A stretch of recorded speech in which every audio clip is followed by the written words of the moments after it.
Old baby who was bitten by a tick last month on the vineyard. Her parents tell News Center 5 that bite infected their daughter, with a rare but often deadly virus. Joining us right now is Dr. Todd Ellerin, Chief of Infectious Diseases at South Shore Health. Great to see you, Dr. T. So let's talk about that. Let's go through the particulars right now. The baby's name is Lily. The parents are sharing this information with us.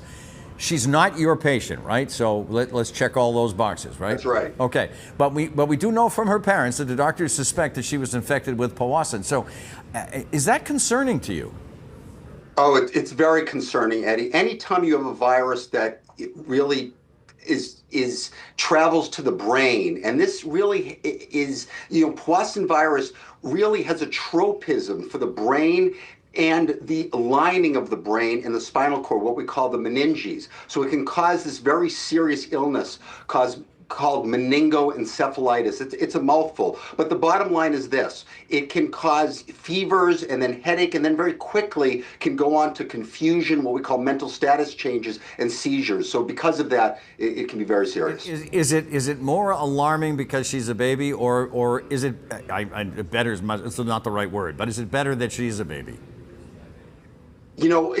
I think it's a fair question. I think the bottom line is Powassan encephalitis. The only good news about it is it's rare because it is that serious. And it does tend to be even more severe in those extremes of age. So, you mentioned the baby, and that would be one of the extremes. So that and more compromised individuals can be at even higher risk. So let's talk about that rare aspect. Only just under 397 cases nationally in the past 20 years. But 50 of those patients died. That's a relatively high percentage. That's what, fast math, 13-14% died. Why is the mortality rate so high?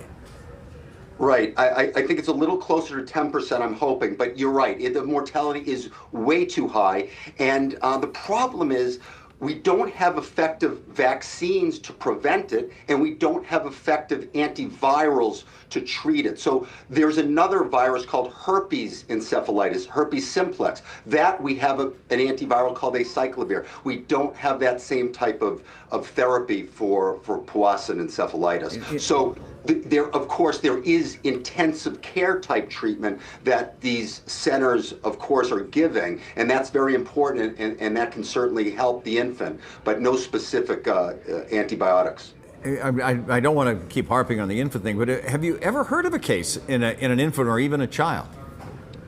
Right. So I've never treated a baby with Powassan. It's so rare. I mean, you've heard about the fact that there were 400 cases roughly in the past 20 years. I do want to point out, though, that number is on the rise. 50% of those cases have occurred in the past 5 years. Wow. The other thing I want to say as far as prevention, of course, this is tick-borne encephalitis.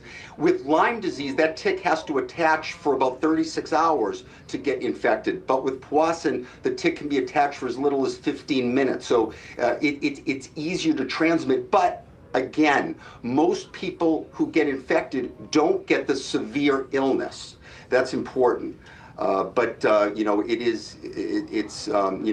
prayers go out to the patient. Right. Dr. T, thanks for your insight. Great to see you. Take care.